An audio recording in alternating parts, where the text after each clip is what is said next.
भगवान श्री कृष्ण ने बताया कि मांस खाना पुण्य है या पाप। मनुष्य जिस प्रकार हवा और पानी के बिना जीवित नहीं रह सकता, उसी प्रकार भोजन के बिना भी जीवित रहना असंभव है। उसी भोजन की जरूरत को देखते हुए पृथ्वी पर कुछ मनुष्य मांसाहार का सेवन करते हैं तो कुछ शाकाहार का सेवन करते हैं। हमारे मन में हमेशा यह प्रश्न उत्पन्न होता रहता है कि मांस खाना पुण्य है या पाप। आज हम आपको बताएंगे कि हमारे वेदों और पुराणों के अनुसार कौन सा भोजन श्रेष्ठ है। आयुर्वेद के अनुसार भोजन के 3 प्रकार होते हैं, सात्विक, राजसिक और तामसिक। सात्विक भोजन हमारे शरीर को शुद्ध करने के साथ साथ मन को शांति प्रदान करने वाला और आयु को बढ़ाने वाला होता है, जैसे ताजे फल, हरी पत्तेदार सब्जियां, अनाज, ताज़ा दूधी और बादाम आदि। ज्यादा नमकीन, खट्टा और मसालेदार भोजन या यूं कहें तो अति स्वादिष्ट खाद्य पदार्थ, जिसे राजसिक भोजन कहा जाता है, यह भोजन रोग को उत्पन्न करता है, जैसे मसालेदार भोजन, चाय, कॉफी और तले हुए खाद्य पदार्थ। प्याज, लहसुन, तंबाकू, मांस, शराब आदि का इस्तेमाल किया हुआ और ज्यादा मसालेदार भोजन तामसिक भोजन है, जो शरीर और मन को सुस्त करते हैं। इनके अत्यधिक सेवन से जड़ता, भ्रम और भटकाव महसूस होने के साथ जटिल रोग होने की संभावनाएं बढ़ जाती है। अब हम बात करेंगे कि हिंदू धर्म के अनुसार मांस खाना पुण्य है या पाप। अलग अलग लोगों का इस विषय पर अलग अलग मत है, तो अब हम आपको हिंदू पुराणों में इस विषय पर क्या कहा गया है वह बताएंगे। जानिए गरुड़ पुराण क्या कहता है। आज इस संदर्भ में हम आपको एक कथा सुनाने जा रहे हैं। यह बात उन दिनों की है जब भगवान श्री कृष्ण अपने बालपन में थे। एक बार जब श्री कृष्ण एक पेड़ के नीचे बैठे बांसुरी बजा रहे थे, उसी तरफ एक हिरण दौड़ता चला आया और उनके पीछे जाकर छुप गया। वो हिरण बहुत ही घबराया हुआ था। भगवान श्री कृष्ण ने उसके सिर पर हाथ फेरते हुए कहा, क्या हुआ, तुम क्यों छुप रहे हो? उसका पीछा करते हुए एक शिकारी भी वहां आ पहुंचा और बोला, यह मेरा शिकार है, इसे मुझे दे दो, इस पर मेरा अधिकार है। तब भगवान श्री कृष्ण बोले, हर जीवित जीव पर उसका खुद का अधिकार होता है, न कि किसी का। तब वह शिकारी क्रोध में बोला, यह मेरा शिकार है, इसे मैं पकाकर खाऊंगा। तब भगवान श्री कृष्ण बोले, किसी भी जीव को मारकर खाना पाप की श्रेणी में आता है। क्या तुम पाप के भागी बनना चाहते हो? मांसाहार पुण्य है या पाप? क्या तुम धर्म को नहीं जानते? तब वह शिकारी बोला, मैं तुम्हारे जितना शिक्षित तो नहीं यह जानूं कि मांसाहार पुण्य है या पाप, पर मैं यह जानता हूं कि जीव को मारकर खाने में कोई हर्ज नहीं। एक तो मैं उस जीव को जीवन बंधन से मुक्त कर रहा हूं, फिर क्यों मांसाहार से मना किया जाता है? मांसाहारी होने को क्यों नहीं कहा जाता? वैसे भी मैं इसको मारकर नीच योनि से मुक्ति दिलाकर पुण्य ही कमा रहा हूँ, फिर इस पर पाबंदी क्यों? इसे तो प्रोत्साहित करना चाहिए। जहाँ तक मैंने सुना है, जीव हत्या तो शास्त्रों में भी बताया गया है। राजा भी लोग शिकार किया करते थे। ऐसे तमाम तर्क देते हुए श्री कृष्ण से पूछा कि फिर क्यों ये मांसाहार गलत है और पाप की श्रेणी में आता है? आप ही बताएं, मांसाहार पुण्य है या पाप? भगवान श्री कृष्ण समझ गए कि इसकी बुद्धि मांस खाने के कारण तामसिक हो गई है और उसने सोचने और समझने की बुद्धि खो दी है। फिर भगवान श्री कृष्ण बोले, इस अंतहीन विषय पर पहले मैं कोई राय नहीं दूंगा। मेरी इस छोटी सी कथा सुनने के बाद तुम ही उत्तर देना कि मांसाहार पुण्य है या पाप और तुम्हें मांस खाना है या नहीं। वह शिकारी सोचने लगा कि इसमें मेरा तो कोई घाटा नहीं है, इस कथा को मैं सुन ही लेता हूँ, मेरा मनोरंजन भी हो जाएगा और बाद में मुझे इसका मांस भी मिल जाएगा। तो भगवान श्री कृष्ण ने अपनी कथा आरंभ की। एक बार मगध में खाद्य संकट खड़ा हो गया। राजा को चिंता हुई कि यदि इस समस्या का शीघ्र निदान नहीं किया गया तो संरक्षित अनाज कोष भी खत्म हो जाएगा और संकट भीषण हो जाएगा। तो सम्राट ने अपनी राज्यसभा में पूछा, देश की खाद्य समस्या को सुलझाने के लिए सबसे सस्ती वस्तु क्या है? मंत्रीगण सोच में पड़ गए। चावल, गेहूं, आलू इत्यादि पदार्थों को उगाने के लिए बहुत श्रम करना पड़ता है। वह तभी प्राप्त होते हैं जब प्रकृति का प्रकोप न हो। ऐसे में तो कुछ सस्ता हो ही नहीं सकता। तभी शिकार का शौक रखने वाले एक मंत्री ने सोचा कि यही उत्तम अवसर है, क्यों न अंधाधुंध शिकार के लिए राजा की अनुमति ले ली जाए। उसने सभा में कहा कि सबसे सस्ता खाद्य पदार्थ है मांस, इसके लिए धन का खर्च भी नहीं है और पौष्टिक खाना भी मिलता है। सभी सामंतों ने इस बात का समर्थन कर दिया, लेकिन मगध के प्रधानमंत्री अभी भी चुप थे। सम्राट ने पूछा, प्रधानमंत्री आप चुप क्यों हैं? आपने कोई अनुमोदन नहीं किया, आपका क्या मत है? प्रधानमंत्री ने कहा, मैं यह नहीं मानता कि यह कथन सही है कि मांस सबसे सस्ता पदार्थ है। फिर भी इस विषय पर मैं अपने विचार आपके सामने कल रखूंगा। प्रधानमंत्री उसी रात मांसाहार का प्रस्ताव रखने वाले सामंत के घर पहुंचे। सामंत ने इतनी देर रात प्रधानमंत्री को अपने घर आया देखा तो वह घबरा गया। किसी अनिष्ट की आशंका से वह कांप गया। प्रधानमंत्री ने कहा, संध्या को महाराज बीमार हो गए, उनकी हालत बहुत ही खराब है। राजवैद्य ने कहा है कि किसी शक्तिशाली देह का 2 तोला मांस मिल जाए तो राजा के प्राण बचाए जा सकते हैं। आप महाराज के सबसे विश्वास पात्र हैं, इसीलिए आपसे योग्य कौन होगा? इसके लिए आप जो भी मूल्य लेना चाहें ले सकते हैं। आप कहें तो इस काम के लिए मैं आपको 1 लाख स्वर्ण मुद्राएं भी दे सकता हूँ। एक बड़ी जागीर भी आप मांग सकते हैं। बस आप अपनी इच्छा कहें, मैं कटार से आपके हृदय को चीरकर बस 2 तोला मांस निकाल लूंगा। यह सुनकर सामंत के चेहरे का रंग फीका पड़ गया। वह सोचने लगा, जब जीवन ही नहीं रहेगा तो लाख स्वर्ण मुद्राओं से मैं क्या करूंगा और बड़ी जागीर भी किस काम आएगी। वह झटपट अंदर भागा और अपनी तिजोरी से 1 लाख स्वर्ण मुद्राएं लेकर आया। मुद्राएं देकर उसने प्रधानमंत्री के पैर पकड़ लिए और गिड़गिड़ाते हुए बोला, श्रीमंत, मैं आपकी 1 लाख मुद्राओं में अपनी 1 लाख मुद्रा और मिलाता हूँ।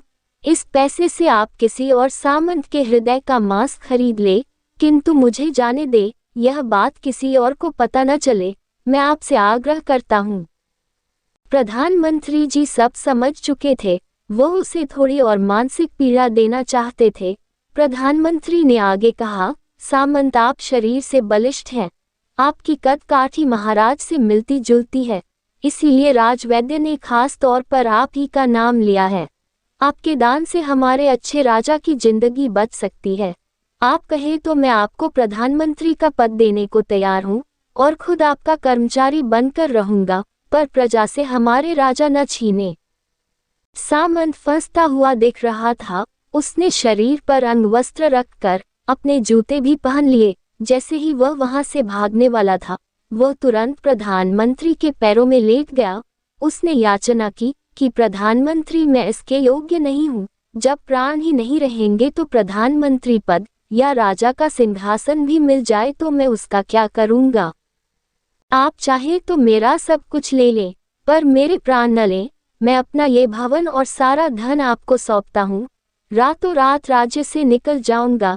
इतना कहकर वह अपने घोड़े की ओर भागा और जैसे ही अपना घोड़ा गठने लगा, आवाज आई, अपने परिवार को तो साथ लेते जाओ, तुम अपने परिवार को भी छोड़े जा रहे हो। सामंत बोला, मेरे प्राण से प्रिय कुछ भी नहीं है। जब जीवन ही न रहेगा तो कुटुंब का क्या करूंगा? जीवन रहा तो ऐसे ही सुखी रह लूंगा। इतना कहकर घोड़े पर छलांग लगाकर बैठ गया। वह अभी चलने को ही था कि प्रधानमंत्री ने घोड़े की साख पकड़ ली। वह सामंत से बोले, भागने की जरूरत नहीं है, आप आराम से घर पर ही रहो, मैं किसी और को प्रयास करता हूँ। यह कहकर प्रधानमंत्री वहां से चले गए। प्रधानमंत्री के वहां से जाने पर सामंत के अंदर कुछ जान तो आई, परंतु बेचैनी बनी रही। उसकी नींद खराब हो चुकी थी। मुद्राएं लेकर प्रधानमंत्री बारी बारी सभी सामंतों के घर पहुंचे और सभी से राजा के लिए हृदय का 2 तोला मांस मांगा, परंतु कोई भी राजी न हुआ। सबने अपने बचाव के लिए प्रधानमंत्री को लाख और 5 लाख मुद्राएं तक दे दी। इस प्रकार प्रधानमंत्री ने एक ही रात में करोड़ों स्वर्ण मुद्राएं जमा कर ली फिर सुबह होने से पहले ही अपने महल में पहुंच गया। अगले दिन राजसभा में सभी सामंत समय से पहले ही पहुंच गए। सभी यह जानना चाहते थे कि राजा स्वस्थ है कि नहीं, लेकिन कोई भी किसी से भेद नहीं खोलता था। सबको राजवैद्य की तलाश थी, उनसे ही उन्हें कुछ सूचना मिल सकती थी। प्रधानमंत्री ने सैनिकों को आज्ञा दे रखी थी कि जब तक महाराज राजसभा में न आए, किसी भी सामंत को महल से बाहर जाने की आज्ञा नहीं है। राजा सभा में अपनी चिर परिचित गति में आए और अपने सिंहासन पर आकर बैठे। सभी सामंतों ने देखा कि कहीं से भी राजा उन्हें अस्वस्थ नहीं लगे। उन्हें तो कुछ हुआ ही ना था। प्रधानमंत्री ने उनसे झूठ बोला। हर सामंत के मन में यही विचार चल रहा था, पर कोई भी किसी और को कुछ भी न बोल रहा था। तभी प्रधानमंत्री ने राजा के समक्ष 1 करोड़ स्वर्ण मुद्राएं रख दी। राजा ने पूछा, ये स्वर्ण मुद्राएं किसके लिए है और कहाँ से आई?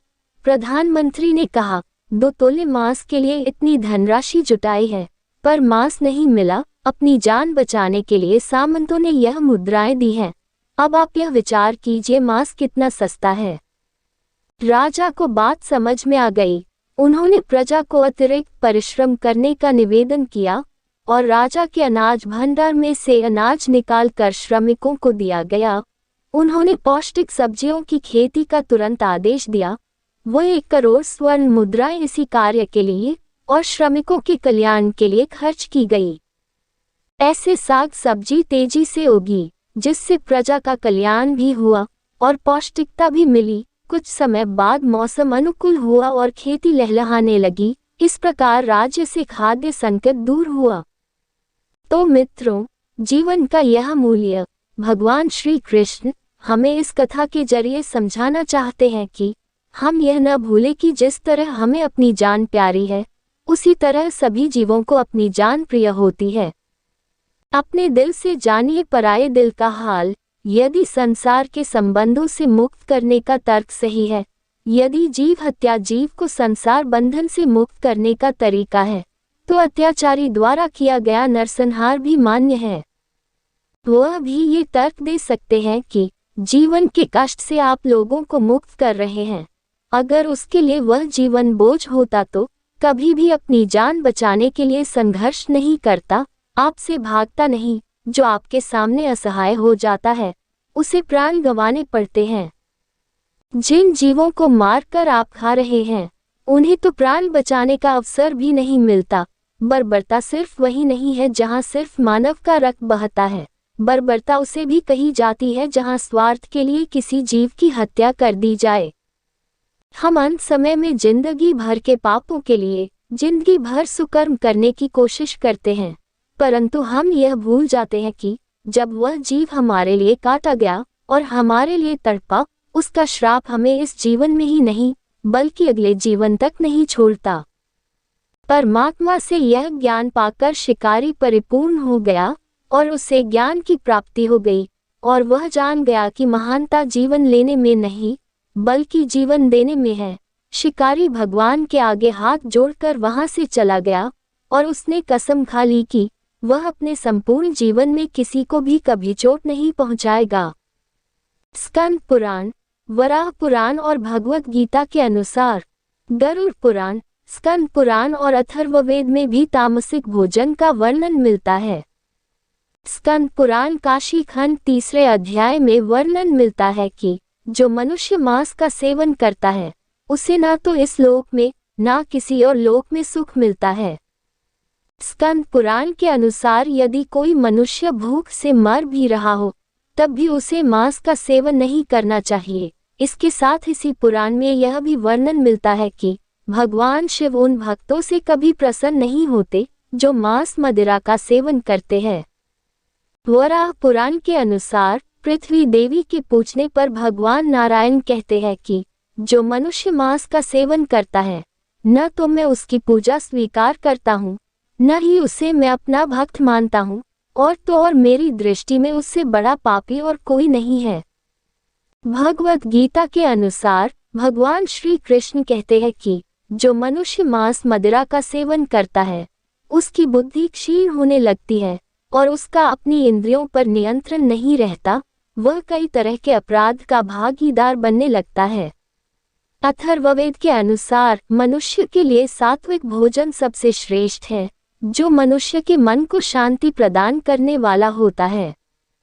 हमारे वेदों और पुराणों के अनुसार किसी भी प्राणी की हत्या करना या उसके मांस का सेवन करना निषेध है और उसे महापाप की श्रेणी में रखा गया है।